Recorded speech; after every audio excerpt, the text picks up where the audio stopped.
Pierre Chaillot, bienvenue sur Weird Sauce. Est-ce que vous auriez l'obligeance de vous présenter pour les auditeurs de Weird Sauce?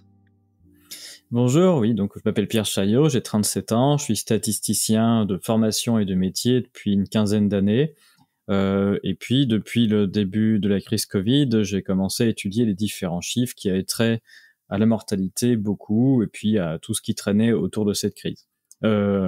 C'est pas là que j'ai commencé à étudier les chiffres, vu qu'en effet c'est mon métier. Et puis depuis plusieurs années avant, j'ai étudié plutôt l'économie dans une optique qui a toujours été d'expliquer les différents concepts aux gens pour qu'ils puissent comprendre par eux-mêmes ce qu'on leur disait, et puis qu'ils puissent s'émanciper des discours qui soient alarmistes ou politiques qu'ils entendaient à la télé pour les influencer dans leurs choix.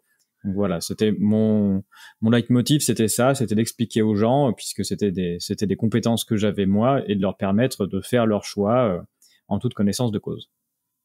Et donc, rappelez-nous, donc vous êtes basé en France, et donc ce que vous avez analysé, c'est donc la situation telle qu'elle s'est passée en France. J'imagine aussi avec des données de ce qui se passait aux alentours en Europe, etc. Mais expliquez-nous un peu pourquoi, qu'est-ce qui vous a motivé à appliquer votre connaissance professionnelle à cette situation-là? Est-ce que c'était la peur du virus lui-même? Est-ce que c'était qu'est-ce qui vous a motivé à rentrer là-dedans? La première chose, c'est que bon, je m'intéressais à différents sujets auxquels je faisais des petites vidéos plutôt sur le point de vue économique à ce moment-là, et que bon, j'étais un peu abasourdi et agacé par le fait que depuis février 2020, il y en avait plus que pour le nouveau virus tueur en Chine, et avec des statistiques qui étaient parfaitement ridicules pour pouvoir créer une panique. Donc j'ai juste fait une vidéo pour rappeler ce que c'est que la démographie. Voilà, la Chine, c'est 1,5 milliard d'habitants à peu près, donc il doit décéder quelque chose comme 40 000 personnes tous les jours. Et donc quand les médias annoncent virus tueur qui en un mois fait 2500 décès en Chine, c'est parfaitement ridicule face à la démographie de ce pays. Donc j'ai juste fait une vidéo pour rappeler ça, et 2500 décès, c'est ce qui décède tous les jours en France pendant les mois d'hiver. Et donc on pouvait pas faire peur avec ça. Mais comme les gens n'ont pas de notion d'ordre de grandeur, ils pouvaient paniquer assez facilement, et c'est le jeu médiatique de donner toujours de la surenchère dans ce qui se passe de façon à faire de l'audience. Donc j'ai juste fait une vidéo pour dire, je rappelle ce que sont les chiffres de la démographie. Et puis voilà, cette vidéo est partie tout de suite dans les tours beaucoup plus fort que ce que ma chaîne avait l'habitude de faire en termes d'audience. Et c'est un peu à ce moment-là que j'ai pas lâché le sujet, j'ai commencé à en discuter. Dans une optique juste de remettre l'église au milieu du village, comme on dit, et de rappeler ce que sont les grands agrégats, quoi. Et donc là, vous nous situez au point de vue temps, ça c'est à quel moment de la pandémie? C'est-à-dire, c'est vraiment au tout début où vous avez permuté tout de suite sur une analyse un petit peu plus profonde que ce qu'on voyait dans les médias principaux? Oui, c'était février 2020, donc il se passait rien du tout en France ni nulle part en Europe à ce moment-là. Je rappelais juste les chiffres. Cette vidéo-là, d'ailleurs, je l'ai supprimée assez rapidement puisque, en effet, il y avait beaucoup plus de vues que d'habitude et ça me dépassait. 200 000 vues, c'était quelque chose comme 20 fois plus que mes plus fortes vidéos vues jusqu'ici, donc c'était assez fou. Et avec une bataille rangée entre des gens qui paniquaient mais complètement en se disant il est dangereux, faut le faire taire parce que ce virus va tous nous tuer, ce qui était complètement fou, ce qu'il est toujours d'ailleurs, mais bref. Et d'autres personnes qui disaient c'est le nouveau contrôle de l'humanité qui arrive avec comment ils appelaient, enfin le nouveau gouvernement mondial, etc. Et voilà, je suis tombé au milieu d'une bataille rangée à laquelle j'étais absolument pas préparé, et je m'attendais pas à ça. C'est des choses que je connaissais pas du tout et c'était pas mon intérêt. Donc j'ai supprimé cette vidéo et j'y suis revenu à cette question-là au moment du confinement français qui a surpris tout le monde en mars 2020, et j'ai fait une vidéo pour dire voilà, ça rappelle énormément le livre La stratégie du choc de Naomi Klein. Donc j'ai fait un parallèle entre ce qui se passait dans le monde, le niveau de peur qu'il y avait, les mesures extrêmes qui étaient mises en place, et la stratégie du choc. Je disais, le danger, c'est de vivre la stratégie du choc en France et ailleurs à l'occasion de cette crise. Cette vidéo, c'est pareil, était vue de manière extrêmement forte par rapport à ce que je faisais d'habitude. On est monté à 300 000 vues de manière assez rapide. Et à ce moment-là, YouTube l'a supprimée de la plateforme, donc elle est devenue invisible. C'est la première fois que ça m'arrivait, je comprenais pas. Je pensais que c'était exceptionnel ou qu'il fallait montrer des images pornographiques, de l'extrême violence, ou des choses comme ça. Et là, j'ai été surpris d'un discours soit supprimé. J'ai demandé des explications. Et la vidéo est réapparue parce que de toute façon, je contrevenais absolument aucune règle possible qui avait décrite nulle part. Bon, donc elle est revenue quand même, mais elle est revenue complètement invisible. Donc j'ai découvert le shadowban à ce moment-là, que je pensais être en effet un discours complotiste et qui n'existait pas dans la réalité. Et donc ça m'est arrivé en direct. Suppression d'une vidéo qui contrevenait aucune règle mais qui déplaisait par son contenu, pour rien, enfin à des personnes visiblement, et puis ensuite un shadowban que j'ai découvert à ce moment-là. Et donc, la partie qui vous a la première partie de tout, parce qu'il y a plein d'éléments dans la crise du Covid. Il y a l'élément de l'excès de mortalité, il y a les éléments de l'origine du virus, il y a les éléments ce qu'on appelle des contre-mesures qui ont été faites, c'est-à-dire, la nécessité d'un lockdown ou pas, la nécessité des vaccins ou pas, l'efficacité des vaccins. Donc il y a plein de dimensions, y compris les tests et la validité des tests qui ont été utilisés pour, décréter une pandémie. Donc quelle est la partie qui vous a d'abord, surpris le plus, et qui a commencé en fait à dérouler quelque chose? Parce que dans toutes les interviews que j'ai écoutées de vous, des podcasts que vous avez faits et votre chaîne et le livre, Covid-19, ce que révèlent les chiffres officiels que vous avez écrit, on voit qu'il y a un certain nombre de choses qui ont été que vous avez développées, et on se demande en fait si c'est quelle était l'intention? Est-ce que vous pensiez que quand la première chose qui vous paraissait étrange, vous l'avez analysée et là vous avez trouvé quelque chose qui était encore plus étrange? Ou alors est-ce que vous pensiez que en fait je vais regarder et puis en fait, je vais me prouver à moi-même en gros que bon, en gros c'est cohérent? Donc quelle était votre approche et qu'est-ce qui vous a surpris le plus? Alors mon approche, c'était de partir de ce que je savais, donc de ces premières choses-là, c'est-à-dire la mortalité, redire de combien elle était, etc. Bon, ça a continué ensuite après les confinements, la mortalité. Enfin, il y a eu une période de hausse de mortalité pendant le confinement français que initialement moi j'ai attribué à une maladie, hein, c'est-à-dire voilà, en effet un virus respiratoire qui serait responsable de cette hausse de mortalité. C'était ma grille de lecture puisqu'à cette époque-là, j'avais jamais remis en question les dires qui étaient faits d'un point de vue médical sur la manière dont se propageaient les épidémies, etc. C'est quelque chose que j'avais intégré. Donc je suis parti de on va dire de ces a priori là, sans les discuter.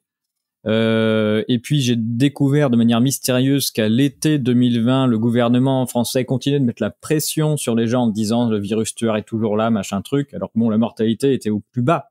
À ce moment-là, on me rattrapait même la mortalité, le record de mortalité basse obtenu en 2019 à l'été. C'est-à-dire que arrivé à l'été, il n'y avait plus de traces d'une mortalité quelconque supérieure à l'habitude, ce qui veut dire que la bosse de mortalité qu'on voit en mars-avril, c'est en écrasante majorité des personnes âgées en fin de vie qui sont décédées en même temps à cette période-là, mais qui n'auraient pas vécu pour l'écrasante majorité plus que l'été suivant. Hein. Donc voilà, donc ça a été ces rappels-là. À la rentrée scolaire de 2020, c'est pareil. Ils ralentissent pas la pression et donc je me disais mais qu'est-ce qu'ils vont faire? Est-ce qu'ils vont nous maintenir ad vitam aeternam dans cette espèce de psychose des méchants virus, sachant que voilà, on sait très bien que tous les hivers les gens sont malades, donc on allait pouvoir attribuer n'importe quel rhume au fameux virus tueur, quoi, et ça n'a pas loupé. Et donc bon, j'ai continué à étudier les chiffres de mortalité pour dire qu'il se passait rien de spécifique, que c'était assez ridicule. Il y a même eu une canicule en 2020, une petite canicule qui a fait plus de ravages que n'importe quelle affection respiratoire à ce moment-là. Donc voilà, j'ai juste développé mes arguments. J'ai fini par avoir une idée, c'était fin de l'année 2020, de dire qu'il fallait étudier ce qui se passait par âge et par tranche d'âge pour comprendre qui décédait en plus ou en moins d'habitude. Et là, on a très bien vu qu'en dessous de 65 ans, il ne s'est jamais rien passé en France, ni nulle part ailleurs. Donc voilà, c'est petit à petit. Donc j'ai juste avancé en réagissant face à la psychose ambiante qui était toujours promue médiatiquement, hein, en essayant de faire de mon côté de faire des contre-analyses pour dire ce qui se passait de par les chiffres officiels. Et puis j'ai toujours essayé aussi de réagir aux contre-arguments qui m'étaient apposés. Surtout à cette époque-là, moi j'étais quelqu'un d'absolument inconnu, donc sur ma chaîne je dois avoir, si je tape les 10 000 abonnés, c'est le bout du monde, j'ai quelques milliers, ce qui me permet de répondre, voilà, le soir je me connecte, je regarde les quelques messages que j'ai eu dans la journée, je commence à avoir des gens qui s'intéressent, qui donnent des sources intéressantes, des contradicteurs. Et puis j'ai à cœur finalement de quand j'ai une contradiction qui est intéressante, je reprends les sources, je regarde ce qui se passe et puis je discute. Donc il y a une énorme partie du travail que j'ai réalisé qui est venu en réaction de gens qui amenaient de la contre-argumentation et ce qui a permis d'avancer. Donc le leitmotiv, ça a été ces deux aspects, répondre à ce qui se disait médiatiquement de la part des journalistes et des politiques, et puis deuxièmement, répondre aux questions qui m'étaient posées. Bon, j'ai aussi été contacté au bout d'un moment par des chercheurs avec qui j'ai pu travailler, notamment Laurent Toubiala, Laurent Micheli, qui m'ont poussé à structurer un peu plus mes travaux de façon à rentrer dans un cadre d'articles scientifiques qui est très très codifié par rapport à ce que je faisais moi, qui est d'une habitude professionnelle que j'avais, mais que je mettais en forme uniquement pour faire un article type presse plus une vidéo. Donc là, il a fallu rentrer un peu plus dans le dur et puis structurer tout ça. Donc voilà, finalement, j'ai suivi plutôt le cours des événements sans jamais me dire que j'avais un plan. Hein. Je n'ai fait que réagir à ce qui se passait. Et est-ce que vous étiez à ce moment-là, à chaque fois que vous alliez sur un nouveau sujet, parce que dans votre livre, vous couvrez pas mal de choses sur les sujets donc divers, des tests et des lockdowns, de l'excès de mortalité, et cetera. Est-ce qu'il y a un sujet qui vous a particulièrement choqué? Moi, je sais quand j'ai lu votre livre et que j'ai aussi écouté les analyses que vous avez faites sur votre chaîne, avec, je pense que c'est une chaîne belge Kéros, voilà, avec laquelle vous avez collaboré. Donc là, c'était très limpide parce que vous faisiez une présentation à la fois en slide et puis en commentaire, donc c'était très limpide. Et là, vraiment, ce qui m'a choqué le plus, c'est en fait, la validité des tests PCR. Quand on est dans la médecine, on savait très bien que c'était déjà très compliqué d'avoir choisi ça, que ça posait déjà des tas de problèmes par rapport au cycle, et cetera, et à la stabilité d'un laboratoire à l'autre, d'une procédure à l'autre, et cetera. Donc déjà ça, mais il fallait être déjà dans la médecine ou la science pour le savoir. Mais par contre, vraiment, ce qui m'a choqué terriblement, c'était la codification que vous avez très, très bien expliqué, un changement de codification spectaculaire en France, puisque nous, à Singapour, on n'a pas eu accès à ces informations-là et je pense qu'aux États-Unis, ça doit être du même calibre de ce qui s'est passé en France.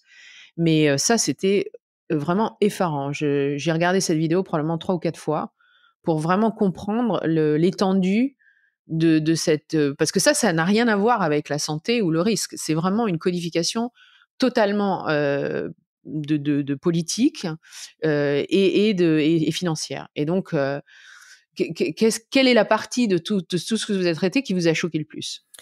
Oui, il y en a eu plusieurs. Ça en fait partie, mais du coup, dans ma démarche d'écoute et de discussion, j'ai eu beaucoup de gens avec qui j'ai pu discuter et qui m'ont ouvert la compréhension sur tout un tas de pans différents. Ce que vous venez d'évoquer, c'est Jean-Luc Bozek, avec qui j'ai travaillé, qui est lui, il est à la retraite, mais ses derniers métiers, ses dernières activités pendant un certain nombre d'années, ça a été comment dirais-je, remettre d'aplomb des boîtes qui se cassaient la figure. Donc voilà, il était salarié dans une entreprise qui récupérait des boîtes qui étaient en difficulté, et lui, en fait, sa spécialité, c'est de faire de l'analyse multifactorielle, c'est-à-dire qu'il épluchait tous les comptes de la boîte, regardait tout ce qui se passait et il dénichait les cadavres dans les placards de façon à éliminer les parties problématiques de la boîte, comprendre ce qui dysfonctionnait et relancer les entreprises. Et donc il a eu tout un tas de succès à relancer des boîtes qui étaient moribondes, mais du fait qu'il y avait des problèmes qu'il y avait à l'intérieur, et c'est en analysant les comptes beaucoup qu'il arrive à faire ça. Et il a fait la même chose sur cette crise Covid. Donc quand il m'a contacté, j'avais déjà compris qu'il y avait en effet un problème avec ce qu'on appelait Covid-19, puisqu'il n'y a rien qui collait du tout dans aucune histoire, j'en parlerai après, mais ni en termes de ce qu'on explique comme étant de la propagation épidémique, en termes de symptomatie, les tests qui n'allaient pas du tout. Et donc lui, il a épluché la manière dont on codifie le Covid-19. Et c'est vraiment le plus important, puisque une statistique, c'est quoi? Donc on a tout un tas de statistiques Covid-19. Une statistique, c'est quoi? C'est un comptage. Et ce comptage, il va dépendre de deux choses. La première, c'est de la définition qu'on va donner, tout simplement, qu'est-ce que je vais compter. Et la deuxième, c'est comment je vais le compter. Quels moyens je vais mettre en œuvre pour commencer à compter ça. Et c'est la personne qui possède ces deux éléments qui maîtrisent déjà la statistique finale. Donc, ce qu'a fait Jean-Luc, c'est de se poser la question, mais c'est quoi qu'on a compté, et en particulier dans les hôpitaux. Et c'est là qu'il a découvert ce qui a été mis en place au niveau international, puisqu'au niveau international, tout le monde compte les maladies, et je vais mettre des guillemets, de la même manière. Pourquoi ? Parce que voilà, toute personne qui rentre dans un hôpital ou un institut de santé quel qu'il soit, on va lui poser ce qu'on appelle un diagnostic principal ou un diagnostic secondaire. Et ces diagnostics font partie d'une nomenclature. Les médecins n'écrivent pas ce qu'ils veulent. Et cette nomenclature-là, elle fait partie d'une codification internationale des maladies. C'était la CIM-10 à l'époque du Covid, maintenant c'est la CIM-11. Et c'est l'OMS qui la détient. Donc c'est l'OMS qui fait la pluie et le beau temps sur tout le concept de ce qu'on appelle maladie. Et donc ça, c'est extrêmement important. Ça veut dire que c'est l'OMS qui pilote la perception que le monde entier a des maladies, puisque c'est l'OMS qui force à rentrer les gens dans telle ou telle case. Et donc les maladies qu'on compte dépendent de la nomenclature que met en place l'OMS. Et au début de cette histoire de Covid, en mars 2020, même très tôt en fait, plutôt dès janvier, l'OMS va mettre un nouveau code, code d'urgence Covid-19 dans la CIM-10, alors qu'on est au tout début du narratif. On a quelques malades en Chine, voilà, d'une pneumopathie dite atypique. On a juste un laboratoire qui a dit « moi j'ai trouvé une séquence ». On a un autre laboratoire qui en temps record dit « bah, ça tombe bien, j'ai un test, je vais arroser le monde ». Enfin bref, on est dans un balbutiement d'un truc qui est en train de se lancer. Et on a tout de suite l'OMS qui réagit et pof, qui est toute prête pour balancer un nouveau code qui va forcer tous les hôpitaux et soignants du monde à enregistrer du Covid. Enregistrer du Covid avec une symptomatie décrite qui est maux de tête, nez qui coule, fièvre, frisson, myalgie, toux, difficultés respiratoires, perte d'odorat, perte de goût, nausées, vomissements, enfin bref. Donc la totalité de tous les symptômes de tout ce qui existe peuvent désormais rentrer dans la case Covid-19 et c'est là que le chiffre rentre. Et donc c'est pour ça qu'on a partout dans le monde quasiment en même temps un début de comptage Covid-19, ce qu'on va appeler épidémie. Et donc tout ce qu'on appelle épidémie, donc vous voyez des belles courbes sur Internet de cas Covid-19, hospitalisation Covid-19, même décès Covid-19, c'est un démarrage de comptage. Démarrage de comptage, du coup, qui est piloté depuis l'OMS pour le balancer partout dans le monde en même temps ou quasiment en même temps. Bon. Donc ça c'est une grosse découverte et ça permet de comprendre la totalité de ce qui s'est passé et finalement de comprendre que tout ce qu'on appelle Covid-19, c'est de la bureaucratie. Et ça a plein d'implications. Donc tous les sites internet, World in Data, etc., qui mettent en ligne des données Covid-19 ne font pas du tout de la science, ils font de la bureaucratie. C'est-à-dire qu'ils mettent en ligne des courbes qui correspondent à des comptages bureaucratiques de tout et de n'importe quoi, et qui font des jolies courbes.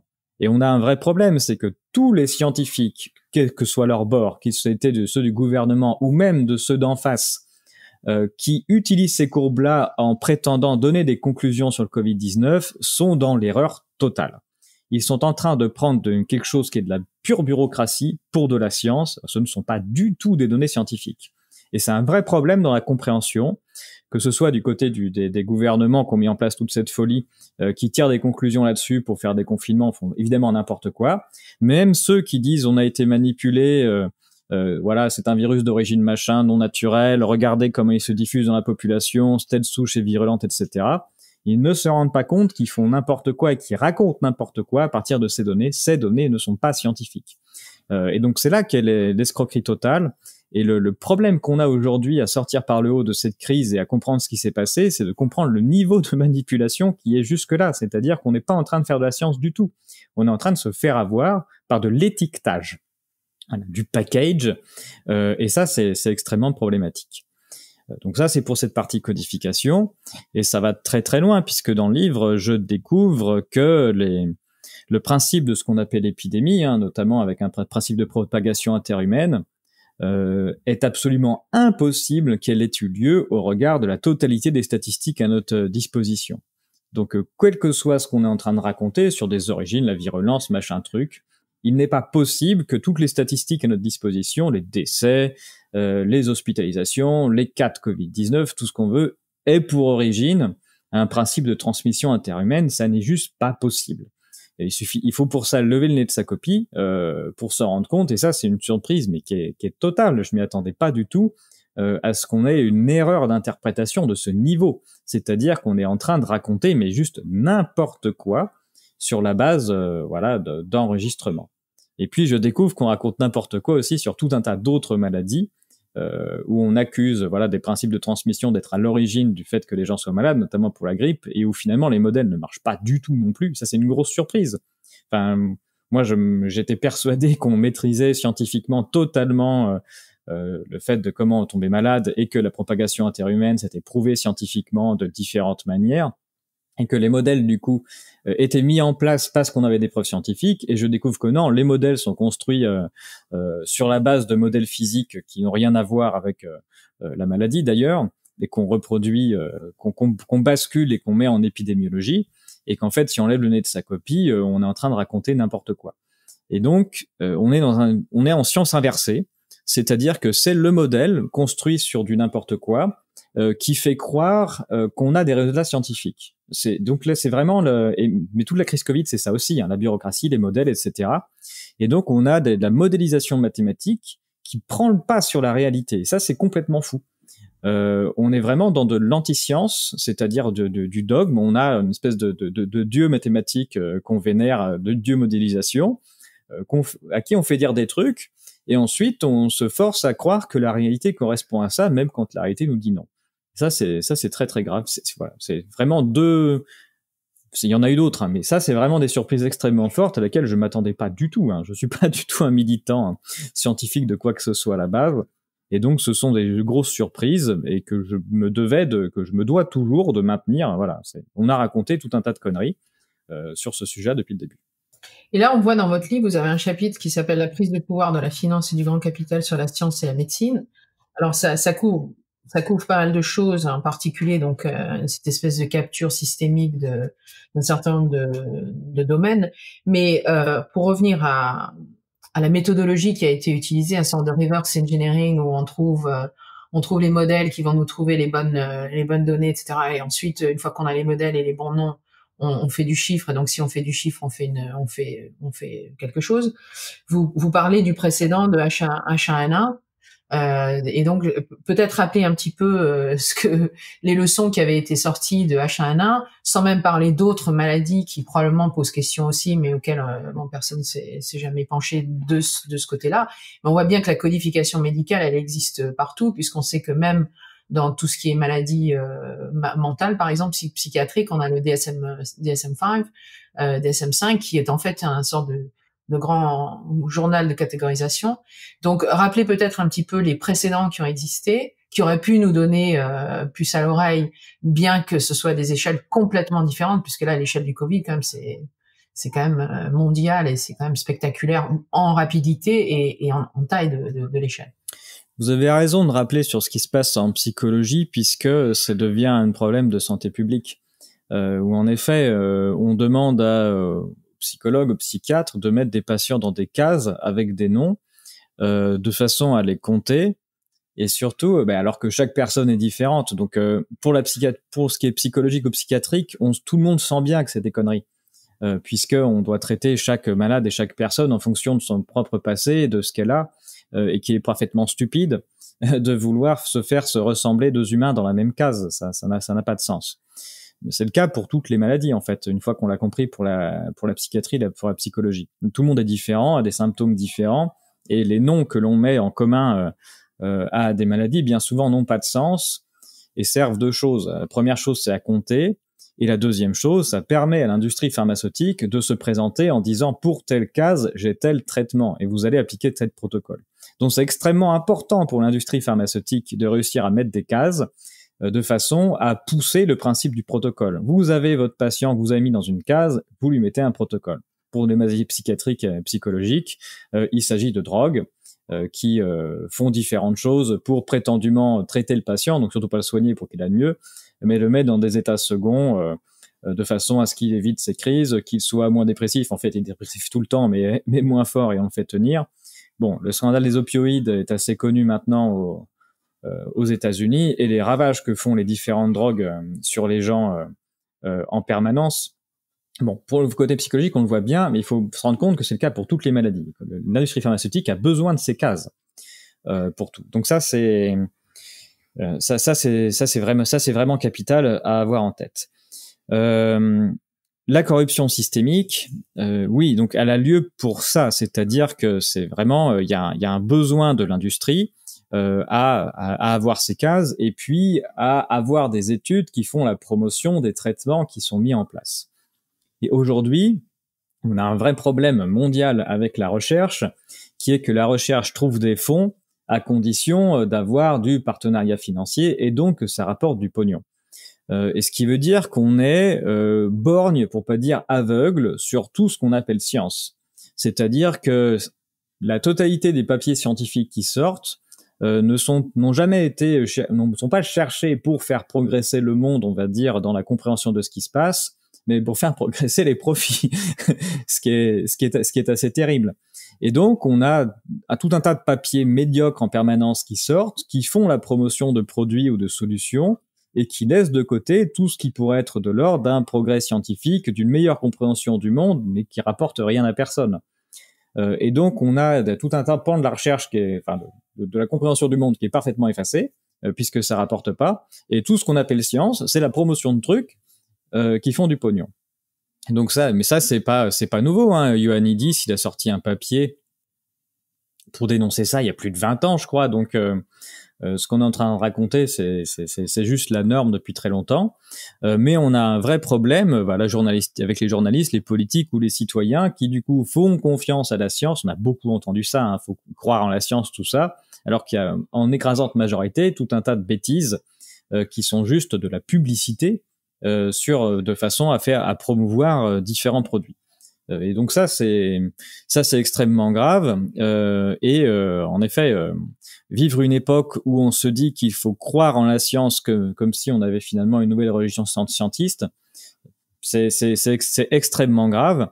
Et ça explique aussi pourquoi beaucoup de chercheurs se sont fait stigmatiser extrêmement rapidement, tôt et de manière extrêmement violente, quand ils apportaient la contradiction, ce qui est normalement la base de la science, puisqu'on a changé de paradigme et on n'a plus une science qui progresse dans la discussion, mais on a des dogmes très forts, très ancrés, comme une religion, et qui rapportent énormément à ceux qui sont en haut de la pyramide. Et j'imagine que donc peut-être parler un petit peu de l'expérience que vous avez eue vous-même de soulever des sujets qui étaient probablement désagréables pour le gouvernement, pour les médias, qui étaient inexplicables parce qu'il fallait revenir sur des chapitres, le chapitre 1, 2 et 3. Si vous commencez à lire le chapitre 5 et que vous n'avez pas lu les 3 premiers, ça va être très difficile. Quel a été est-ce que ça vous a étonné? Est-ce que d'abord vous avez été confronté à une virulence laquelle vous vous attendiez pas? Est-ce que vous avez été étonné peut-être de la direction de cette virulence, s'il y en a une? Quelle a été votre expérience personnelle sur le fait de lever la tête et de dire quelque chose et de s'engager sur un discours qui normalement aurait dû être un discours, par définition, un discours scientifique, c'est celui qui apporte la question sur tout, puisque c'est une question permanente, la science, en réalité. C'est pas une question figée. Donc, qu'est-ce qui vous a surpris, puisque vous aviez directement, on va dire, skin in the game, vous étiez déjà directement impliqué? Qu'est-ce qui vous a surpris et qu'est-ce qui vous a vraiment choqué le plus dans cette expérience personnelle? Il y a de différentes manières. De surpris de manière agréable, ça a été de me faire contacter par Laurent Toubiana, Laurent Micheli, qui sont des chercheurs très connus, respectés dans leur domaine, qui avaient une forte visibilité. Et donc je m'attendais pas du tout à ce qu'ils me contactent. Voilà, encore une fois, moi j'avais une petite audience et je ne savais pas que dans mon audience, il y avait finalement des gens sérieux, des chercheurs, quoi. Donc ça, c'est un côté un peu positif, c'est-à-dire qu'on a pu travailler entre tout un tas de gens de bonne volonté. Moi, je suis pas chercheur, j'ai pas de doctorat ni rien, je fais juste mon travail de statisticien, mais j'ai quand même pu travailler avec ces gens-là. Donc ça, c'est très bien. Surprise et énorme déception de la part des instituts et institutions françaises qui sont rentrés dans un discours médiatique, qui ont borné leur recherche à ce qu'elle est dans le sens de ce que Laurent Micheli appelle la doxa, donc du discours officiel, alors que c'était leur devoir de neutralité, de déontologie, de donner tous les aspects de ce qui se passait, en particulier sur la mortalité. J'en parle dans le livre, On peut parler de la hausse de mortalité exceptionnelle en 2020, à condition de raconter aussi que c'est la 6e mortalité la plus faible de toute l'histoire de France. Voilà. Quand on a dit les deux aspects, on est neutre. Quand on fait la promotion que du premier, on n'est pas neutre. On est en train de participer à une psychose collective et on rompt sa déontologie. Donc voilà, ça, c'était une surprise extrêmement forte et désagréable de voir que la totalité des instituts ne prenaient pas leurs responsabilités et préférait le confort du discours classique grand public promu par le gouvernement, en tirant d'ailleurs quelques lauriers, hein, ils ont été remerciés pour ça. Voilà, donc ça c'est une surprise, une grande déception. Du côté des médias, moi je m'intéresse à l'économie depuis 10 ans. Hein. Ça fait 10 ans que je publie de manière anonyme des petits articles pour expliquer ce qui se passe et que j'ai bien vu depuis 10 ans que les fact-checkers sont complètement nuls sur tous les sujets économiques et qui racontent n'importe quoi du matin au soir parce qu'ils comprennent absolument rien aux statistiques. Mais c'est juste un constat. Donc, ils comprenaient rien aux statistiques économiques, même quand on leur explique doucement. Donc là, ils comprenaient rien aux statistiques démographiques. Ça m'a pas surpris plus que ça. Et puis, c'est pas grave. Enfin, quelque part, voilà, ils sont nuls sur tous les sujets, ils s'y intéressent pas, ils font de la pige à grande vitesse. Bon, dont acte. Ouais. Ça, c'était moins une surprise de ce côté-là. Peut-être, voilà, leur agressivité, le fait de venir chercher les gens, c'est-à-dire écrire des articles, de la diffamation ad personam, ad hominem contre moi et d'autres, ça, c'était un peu plus surprenant. C'est pas très agréable, mais j'en ai pas grand-chose à fiche. Mais ça a montré un autre pan qui est que ces gens-là, évidemment, ils ont peur. Et ils ont peur parce qu'en fait, ils perdent de la part de marché d'audience. Voilà, ils ont fait très peur à tout le monde, ce qui leur a fait redorer leur blason, ils étaient contents d'eux. Mais finalement, les gens s'interrogent autrement. Et tous ces petits pigistes, même des grands journaux, hein, il y a quasiment personne qui les lit finalement. Et toutes les personnes, voilà, comme moi, qui font de l'information sur YouTube, qui présentent des résultats, au final, on a une visibilité qui est plus grande, qui est pas grande du tout, hein, mais c'est tellement ridicule eux ce qu'ils ont que ils sont obligés de réagir extrêmement fortement. Donc ça, c'était aussi une surprise de découvrir que finalement, voilà, la presse est à ce point de décrépitude où il faut qu'ils aillent chercher même des tweets, c'est-à-dire qu'ils font des articles sur la base de tweets de gens, ce qui est complètement fou, de gens lambda qui tweetent, mais ça montre voilà l'état de déliquescence de la presse nationale, qui vit surtout de subventions de l'État qu'ils arrangent bien, et puis des manias de la finance qui les possèdent, quoi. Et donc, avant de parler du rôle, parce que vous avez parlé du rôle des cabinets de conseil qui ont bien aidé, qui par ailleurs ne sont pas entièrement français, ou s'il y en a, et c'est pas les plus importants. Donc, on pourra reparler de ça un petit peu. Mais je voulais parler d'une chose qui m'a choquée, moi, profondément, en étant française, mais vivant à l'étranger, donc en ayant la capacité de voir la réaction de divers gouvernements et la compétence de divers gouvernements sur des sujets comme les statistiques de santé publique, sur les concepts scientifiques basiques, comme par exemple l'immunité naturelle, etc. Moi, ce qui m'a vraiment profondément choquée, et je voulais avoir votre opinion, parce que j'ai écouté une interview que vous avez donnée au Parlement européen, où vous étiez en contact avec des hommes politiques, des femmes politiques. Vous avez vu les positions du ministre de la Santé française de l'époque, Olivier Véran, qui a donc lui-même mis en scène une vaccination d'une femme enceinte, etc. Enfin, on est allé très très loin dans la mise en scène. Et ce que j'ai trouvé vraiment choquant, en fait, c'était le discours de certaines, à la fois des médias et d'hommes politiques et de femmes politiques, et leur degré de non-connaissance de principes scientifiques très simples, qui ne nécessitent pas un PhD, un doctorat, etc. Et le fait que donc on se demandait si la facilité avec laquelle ils ont été manipulés, ou ils se sont fait manipuler, ou ils ont accepté d'être manipulés, ou ils ont participé à la manipulation, on se demande si une grosse partie de ça n'est pas une sorte de manque total de compétences statistiques, numériques, mathématiques, et de base de sciences, c'est-à-dire de biologie assez basique qu'on connaît depuis 50 ans. Et donc ça, c'est quelque chose qui fait très peur, parce qu'on se demande si c'est pas aussi un terreau très fertile pour mettre ces gens-là en place et leur faire prendre des décisions manifestement dont ils ne comprennent pas l'ampleur et le risque. Quelle est votre opinion là-dessus? Plusieurs choses. La première, c'est que malheureusement, enfin pour moi, le politique n'a pas à se soucier de science, mais de morale. Et donc, le problème que l'on vit actuellement et pourquoi ça a été si facile, c'est parce qu'on a une déliquescence de morale dans la politique et où justement ils font semblant de se réfugier derrière la science. C'est le cas pour les questions économiques. C'est pour ça que j'ai beaucoup parlé d'économie, où la totalité de décisions économiques ne sont pas faites en termes de bon sens et de morale et d'équité entre les personnes, mais sous couvert de science débiles, d'ailleurs, avec des modèles explicatifs de gens même qui reçoivent des prix Nobel pour ça, mais qui sont parfaitement ridicules, et qui servent de caution pour mettre en place des lois qui sont parfaitement délétères pour les gens. Mais voilà, on dit non, mais c'est la science, c'est l'économie, c'est les bons principes, c'est la microéconomie, etc. Ce qui est entièrement bidon, hein. Et la science, on l'a dit tout à l'heure, c'est quelque chose qui est mouvant, qui change, qui est basé sur des théories et qui est intimement lié aux croyances. Contrairement à ce qu'on peut faire croire, que c'est quelque chose de pur, ce que l'on appelle science, ça progresse beaucoup en fonction des croyances des gens. Voilà, tout ce qui est du ressort de la médecine pasteurienne, ça vient du fait que le corps est censé être aseptisé. Hein, donc on a juste nos cellules et tout le reste c'est un ennemi. Donc il faut pulvériser les gens avec des antifongiques, des antibiotiques, etc. pour tuer tout autre être vivant qui serait sur nous parce que c'est forcément un ennemi. Bon, ça n'a pas l'air de marcher très terrible et la réalité est peut-être plus compliquée que ça, mais ça vient du côté religieux où il y aurait un corps, une âme qui seraient liés ensemble et tout le reste c'est forcément pas du nous, quoi. Bon, et donc la totalité même de la science ou de la compréhension du monde de la biologie et de la médecine est finalement intimement liée aux croyances de base.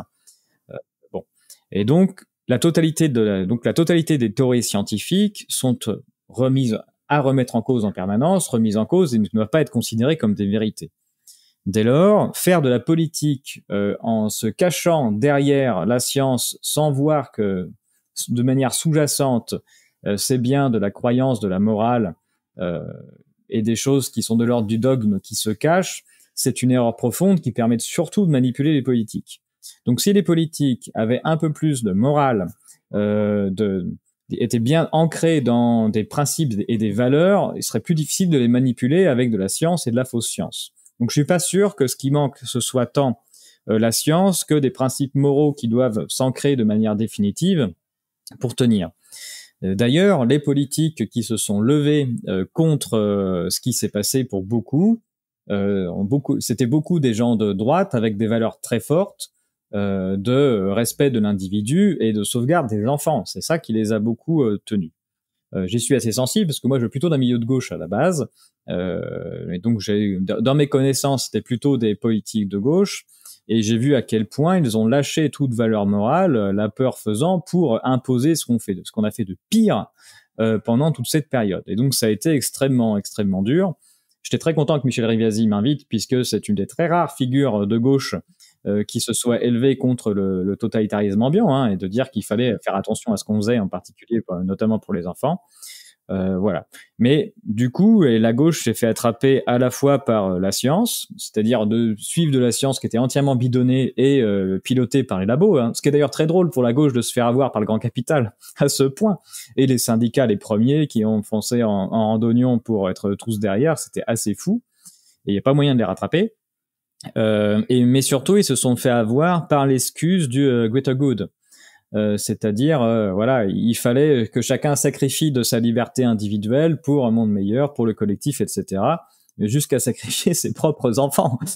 C'était quand même, ce qui est quand même assez fou. Et ça a marché. Mais du coup, on a une double chose, le discours scientiste, additionné le fait de s'accaparer, de dire oui, mais c'est pour le meilleur collectif. Et ça a été un cocktail extrêmement dangereux, qui est d'ailleurs la base des régimes totalitaires, hein, voilà, que ce soit on parle du communisme ou du nazisme, derrière c'était de la science pour du greater good, hein, deux cas. Et donc c'est ce qu'on a vu aujourd'hui, ce qui a permis l'adhésion, voilà, de la gauche et d'une crise qui aurait dû se passer sur un pan en effet de discussion scientifique, médicale. On a une crise qui est passée sur un pan politique où il était de gauche de vouloir enfermer les gens chez eux et de les vacciner de force. Et ça c'est complètement dingue qu'on en soit arrivé là. Et je constate malheureusement que c'est un cas pour tout un tas de sujets aujourd'hui politiques, même scientifiques, sur la sexualisation des enfants. Il y a maintenant une politisation, pardon. Si on est contre ça, bah, c'est forcément qu'on est de droite ou d'extrême droite, parce que si on est de gauche, c'est qu'on est pour. Les questions sur le climat, le caractère anthropologique, la responsabilité de l'homme sur les questions de climat, ou est-ce que finalement, que disent les chiffres vraiment sur le climat? Voilà, si on dit être de gauche, c'est forcément dire qu'il y a une catastrophe climatique et que c'est la faute de l'homme et qu'il faut décarboner, sinon on n'est pas de gauche. Enfin, alors que ça n'a vraiment, enfin, historiquement, ça n'a absolument rien à voir avec les principes moraux. Donc voilà, il y a ça qui est vraiment rentré, je pense, en ordre de bataille, qui malheureusement pourrit tout débat et qui fait encore aujourd'hui qu'il est impossible de discuter avec la gauche de manière saine. Bon, là, il y a eu une loi là pour la réintégration des soignants qui a été portée par la gauche, mais quand on a voulu discuter en disant oui, bah en effet, il faut le faire, il faudrait peut-être se poser la question de ce qu'on a fait sur la vaccination, regarder avec du recul. On s'est pris une fin de non-recevoir, mais direct, on bougera pas d'iota, on veut pas savoir. Donc voilà, il y a ça c'est pas fini. On grignote petit à petit. Hein, je commence à rediscuter avec des organismes, des associations qui sont un peu plus à gauche que celles avec qui je discute jusqu'ici, et on regrignote un peu de part de terrain pour recommencer la discussion, mais c'est très très dur. Et avant de passer donc à toutes les leçons que vous avez pu tirer pour vous-même en tant que professionnel, en tant que père de famille, en tant que participant à la société de cette crise et du rôle que vous avez joué et de tout ce que vous avez pu acquérir comme expérience positive et négative, je voudrais qu'on revienne à la perception que vous avez de l'indépendance de la France par rapport à ces décisions importantes. Par exemple, les décisions sur les modalités de contre-mesures pour cette pandémie. Vous avez évoqué le rôle de l'Organisation mondiale de la santé, qui est en train de proposer un nouveau contrat sur la gestion des pandémies, sachant les financements de l'Organisation mondiale de la santé. Il faut quand même se poser des questions d'autonomie nationale. Donc, qu'est-ce que vous pensez de l'autonomie nationale, de l'indépendance nationale sur des sujets essentiels qui peuvent devenir des sujets, on va dire, militaires et stratégiques, puisqu'il y a quand même une grosse dimension là de guerre biologique potentielle, ou en tout cas d'armes, de course à l'arme biologique, puisqu'on voit que les États-Unis étaient déjà très impliqués là-dedans depuis longtemps, que la Chine également, que la France qui avait quand même contribué à la construction du P3, P4 selon les classifications de l'Institut de virologie de Wuhan. Qu'est-ce que vous pensez de la situation de l'indépendance nationale de la France, si elle existe encore, et des rôles que peuvent avoir diverses institutions internationales sur les décisions qu'on a l'impression que le gouvernement prend ou pas? Bien, en effet, je pense que la perte de la souveraineté nationale, elle date pas d'hier, mais qu'elle a pris un virage extrêmement fort au moment de l'élection de Nicolas Sarkozy, puisqu'on voit que c'est à partir de ce moment-là en France qu'il y a eu l'explosion du recours au cabinet de conseil. Ça veut pas dire qu'il n'y avait pas d'ingérence avant, hein, mais bon, l'ingérence, c'est un jeu multiple où chaque pays a des émissaires un peu partout pour tenter d'influencer de son côté. Enfin, ça, c'est classique, c'est de tout temps. Et faut vivre avec ça. En revanche, avec cette élection-là, on a vu un vrai changement de paradigme. Du coup, c'est quoi? C'est 2007, avec en effet l'entrée des cabinets de conseil, où on avait auparavant des lobbies qui étaient très très forts, hein, mais qui devaient encore à ce moment-là être au sein des hémicycles du Parlement, du Sénat, pour aller convaincre tout un tas d'hommes et de femmes politiques soit avec des bons arguments, soit en graissant la patte ou en faisant des promesses, hein, évidemment tout ça joue, mais de façon à les influencer pour l'écriture des lois. Ce qui reste un certain jeu démocratique avec un jeu à multi-influence à l'intérieur où tous les acteurs essayent de rentrer.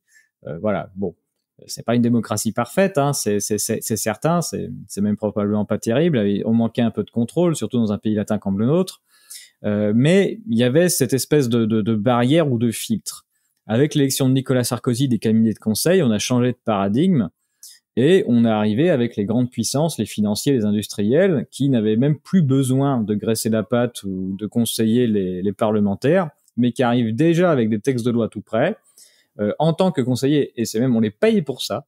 C'est-à-dire que c'est l'État français qui paye les cabinets de conseil pour les faire conseiller pour écrire des lois, mais donc ils arrivent directement et on signe. Et ça n'a fait que s'empirer dans le temps avec le paroxysme dans cette crise Covid. On a parlé tout à l'heure de l'arnaque H1N1, c'est pas anodin. Si cette arnaque est arrivée en 2009, déjà avec des cabinets de conseil stupides, déjà avec une ingérence de tout un tas d'acteurs. L'OMS, oui, je vais peut-être le dire, il y a un rapport du Sénat après cette escroquerie qui a eu lieu en 2009 H1N1 qui montre que c'était une escroquerie totale, qu'il ne s'est rien passé et qui pointe du doigt les conflits d'intérêts au sein de l'OMS, qui a poussé à la panique de différentes manières. La première, ça a été de déclarer un état de pandémie alors qu'il n'y avait pas les critères de gravité nécessaires. Normalement, pour dire pandémie, il faut qu'il y ait des malades de manière très forte, sérieuse, et des morts en grand nombre qui apparaissent sur un certain nombre d'endroits pour dire oula, c'est pas normal, du coup on déclenche l'alerte. Ils ont supprimé les critères de gravité en disant bah non, mais il suffit qu'il y ait des malades à différents endroits. En 2009. Ce qui est assez pratique puisque chaque hiver, comme il y a des malades partout dans l'hémisphère nord chaque hiver, on va pouvoir décréter l'état de pandémie chaque hiver. Hein. Donc c'est assez fabuleux et c'est ce qui s'est passé en 2009. 2009 qui n'a finalement ça aboutit à rien puisque quand on a dit c'est la nouvelle grippe H1N1 qui va rager l'humanité, il y avait déjà Ferguson qui avait fait des modèles en disant des millions de morts, etc. Repris par Antoine Flau en France, Delfrécy, machin. C'était les mêmes acteurs déjà à l'époque. Ça n'a pas pris parce que voilà, quand les gens ont entendu que c'était la grippe, quand ils étaient malades, ils sont allés voir leur médecin. Le médecin a donné les mêmes granules que d'habitude. Chaque médecin donne des trucs différents à chaque personne, mais ça se passe assez bien. Donc chacun fait en son âme et conscience et les gens sont pas du tout plus morts que d'habitude. Donc il s'est rien passé d'exceptionnel nulle part et on n'a rien vu et donc la panique n'a pas pris. Il y a quand même eu des vaccins qu'on a achetés pour quelques milliards. Non, la plupart sont allés à la poubelle. C'est ce que montre le rapport. Bon, le rapport a le mérite d'exister, hein, il explique l'escroquerie. Évidemment, il n'y a aucune personne des protagonistes qui ont participé à cette escroquerie qui a fini en tôle ou qui a dû rembourser quoi que ce soit. Hein. Ça a été perte et fracas pour la France et d'ailleurs, je pense que c'est le cas dans la quasi-totalité des pays qui ont participé. Et il y a d'ailleurs tout un tas de personnes qui ont eu des effets indésirables très graves après H1N1. Donc c'était 2009 et c'est que depuis 2021 qu'en France on a reconnu le fait que les nombreux narcoleptiques, donc ceux qui s'endorment à tout moment parce qu'ils ont le cerveau grillé, c'était bien dû à la vaccination, mais dans ces cas-là, d'ailleurs, bon, c'est le fonds français payé par nos impôts qui va dédommager ces gens-là. Bref, donc en fait on n'a tiré aucune leçon, etc.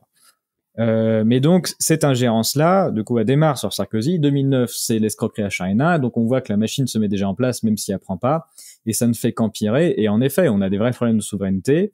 Il y a un rapport c'est de la Cour des comptes, non du Sénat, justement sur les cabinets de conseil, qui montrent qu'ils sont sur tous les pans de la politique française, même l'armée, la défense, et que partout, c'est eux qui font la pluie le beau temps et qui disent comment faut faire. Et ce sont pour la plupart des cabinets de conseil étrangers et américains, qui, dont on sait, qui font tous des rapports, qui ont des liens très étroits avec les instances de surveillance américaines, le pouvoir, etc. Donc on a une ingérence totale sur tous les aspects qui sont fondamentaux pour le pays, et c'est extrêmement grave. Et tant qu'on ne débarrasse pas, ça présage rien de bon pour la suite. Se faire piloter par une puissance extérieure, c'est pas un bon gage de survie. Donc effectivement, et donc vous avez écrit un livre qui rappelle, donc vous avez toutes ces vidéos qui sont sur votre chaîne et y compris sur la chaîne Kéros qui est très très bien faite. Vous avez donc écrit ce livre Covid-19, ce que révèlent les chiffres officiels. Donc je recommande aux gens qui veulent vraiment aller dans le détail des choses et des problèmes statistiques et des problèmes mathématiques qui sont vraiment très très fouillés et très sourcés. De regarder ça. Maintenant, ce que je voudrais, le sujet sur lequel je voudrais passer un petit peu plus de temps et avant de conclure, c'est vraiment votre expérience personnelle, parce que là, c'est une expérience assez incroyable d'une pandémie mondiale qui a touché des tas de gens dans des tas de domaines et de s'impliquer, c'est vraiment un choix, puisqu'on voit qu'il y a plein de gens qui ne sont pas impliqués. On voit ce qu'il est arrivé à certains scientifiques qui sont impliqués, dont vous avez parlé. Mais on voit qu'à l'échelle internationale, que ce soit aux États-Unis, en Australie, en Angleterre, il n'y a pas beaucoup de gens. En fait, on parle de gens qui ont amené des parties du savoir un petit peu en dissonance cognitive. Il n'y en a pas eu, en fait, d'énormes quantités. Et donc, ce rôle-là, il est forcément très intéressant pour moi, puisqu'il met en exergue la particularité d'une personnalité, des valeurs que cette personnalité peut avoir, du caractère de la personne, etc. Donc, parlez-nous un petit peu des leçons que vous avez apprises, bonnes et mauvaises, et comment vous voyez votre futur et le futur de la société dans laquelle vous vivez, sachant que maintenant, vous n'êtes plus le même qu'avant cette crise et des leçons que vous avez prises, volontairement ou pas, d'ailleurs. Donc, parlez-nous de votre expérience personnelle. Oui, je suis plus le même. J'ai gagné un peu de cheveux blancs et un peu de gras du bide. Tout le temps derrière mon PC. Oui, une des leçons, c'est qu'il faut pas attendre que les autres le fassent. Quand on a quelque chose à faire, qu'il faut s'y mettre. Moi, dans l'ensemble des choses que j'ai fait, j'ai en effet tout sourcé, tout ce que j'ai fait, et la totalité des graphiques que je peux mettre en place, des tests statistiques, etc. J'ai tout mis en ligne de façon à ce que tout soit reproductible. Tout mon programme informatique se connecte aux différentes bases officielles, Eurostat, le CDC, World Data, toutes les sources dont j'ai besoin, traite tout de façon à ce que tout soit compatible, tout soit ensemble pour faire tout un tas de comparaisons, de graphiques et de compréhension. Et j'ai fait tout ça, donc c'est un certain travail, je fais peut-être 100 000 lignes de code maintenant, ça représente un peu de taf. Et tout fonctionne, et j'étais persuadé que ça allait me défausser. Enfin, deux choses. Déjà, ça me rendait tout transparent, donc c'était très bien. Ça montrait que tout le monde pouvait vérifier ce que je faisais. Mais je m'attendais à ce que il y ait tout un tas de chercheurs qui récupèrent mes travaux, s'en servent pour ensuite faire des choses avec. Et non. C'est-à-dire que tout est en ligne, disponible, accessible. Mais voilà, il n'y a pas grand monde qui a envie de se frotter à ça. Et du point de vue international, c'est un peu la même chose. La profession dont on voit pas mal de gens qui s'expriment beaucoup, il y a beaucoup de médecins, des microbiologistes, mais du coup qui parlent dans leur, on va dire, dans leurs compétences et dans leur perception. Voilà. Donc c'est très bien qu'il y ait du débat dessus, qu'il y ait des médecins qui veulent soigner les gens et qui disent que ce qu'il faut faire de mieux, c'est de soigner les gens. En revanche, ce sont des métiers qui ont une perception très particulière de la situation. Un médecin, c'est pas quelqu'un qui a une vue globale de la société, puisqu'en fait, ce qu'il voit dans la vie, ce sont des malades. Et les malades, ce sont des gens rares dans la société. Alors, ça les choque énormément quand je dis ça. À chaque fois, ils me disent, mais non, tout le monde peut tomber malade. Oui, sauf que dans un ensemble de sociétés, si on voit tous les gens qui sont là, ce qu'on appelle des malades, ce sont des gens qui sont rares. Donc, en fait, ce sont des particularités. Et on ne peut pas faire société en se concentrant sur uniquement et en ayant le focus sur uniquement les gens qui sont malades. Une société, c'est tout le monde, et l'écrasante majorité des gens ne sont pas malades. Voilà. Et donc, il faut regarder les choses dans leur ensemble pour comprendre ce qui se passe. Et puis, ces médecins-là, pour beaucoup, ils vont être focalisés sur leur spécialité. Ils vont interpréter ce qu'ils voient comme étant de leur spécialité. Vous demandez à un cardiologue de quoi meurent les gens, il vous dit du cœur, un neurologue du cerveau. Enfin bref, donc chacun dans son truc. Et là, on a fait appel beaucoup à des gens qui sont beaucoup de virologues ou de médecins qui vont beaucoup parler des virus, mais qui perçoivent les malades comme étant dus à des virus. Et qui ont cette perception-là de la vie et de la maladie, ce qui n'est pas non plus la réalité, ce qui est leur perception à eux, leur prisme, et qui est déformé par leur vécu professionnel, ce qu'ils voient des gens qui sont autour d'eux. Et donc, malheureusement, puis ce sont que ces gens-là qui sont invités médiatiquement, évidemment, des deux côtés, alors qu'ils ont une vue partielle et une interprétation de la situation en fonction de leur prisme. Et donc, malheureusement, on a manqué un peu, peut-être de statisticiens, mais de gens généralistes, pour avoir une vue un peu plus globale, des gens comme Jean-Luc qui ont découvert l'escroquerie du codage, pour sortir complètement de ce carcan, de ce prisme, le nez dans le guidon, pour avoir une vue plus large et se rendre compte de ce qui se passait réellement et du niveau d'escroquerie qu'on a vécu. Bon, voilà. Donc une des leçons, c'est ça, c'est qu'il faut que chacun s'y mette. Et puis essaye de s'extraire un petit peu du nez du guidon pour avoir une compréhension un peu plus vaste de ce qui se passe. Et pour ça, faut pas trop avoir confiance dans les médias pour nous permettre de faire ça. Il faut s'y mettre. C'est vraiment la leçon principale. D'accord. Donc pour conclure, je rappelle aussi que l'ensemble des profits de votre livre sont redonnés à l'association Où est mon cycle, que donc tout ce que vous avez fait comme travail n'a pas d'objectif de popularité ou financier. Donc ça, c'est très important parce que ça explique aussi pas mal de choses au point de vue des conflits d'intérêts. Et donc, j'encourage beaucoup les gens à lire ce livre, d'abord parce qu'en plus, les bénéfices vont à une association qui s'occupe de gens qui ont beaucoup de problèmes. Et pour conclure, donc je vais vous poser la question que je pose à tous mes invités, c'est-à-dire que pour avoir réussi à faire autant de travail et de contributions, il faut quand même avoir une petite recette magique peut-être.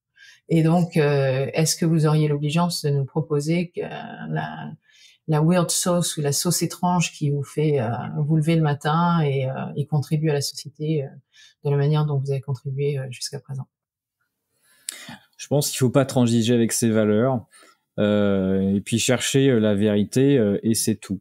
Voilà, comme je l'ai dit, il y a bon, quand je dis que les statistiques Covid-19 ne sont pas exploitables pour faire de la science, et quel que soit le bord, il y a des gens très gentils. Alors, il y a des gens avec qui je me frite qui sont du bord en face, mais il y a des gens très gentils avec qui je m'entends très bien, avec qui je travaille, et un certain nombre m'ont conseillé de me taire sur un certain nombre de mes résultats, notamment quand je montre qu'il n'y a pas de propagation épidémique du tout, que ce n'est pas possible, que c'est pas compatible avec les statistiques. Et donc le conseil c'était mais tais-toi, tu peux pas remettre en cause ce genre de choses. Et donc voilà, moi mon leitmotiv c'est non, je m'en fiche complètement. Donc je dis les résultats qui me tombent sous les yeux, je fais pas exprès de les découvrir, c'est-à-dire que bah là j'étudie les statistiques, et quand le résultat tombe, eh bien je le dis, et donc je transige rien. Donc les deux aspects c'est ça, je pense qu'il faut pas transiger avec la vérité tout simplement.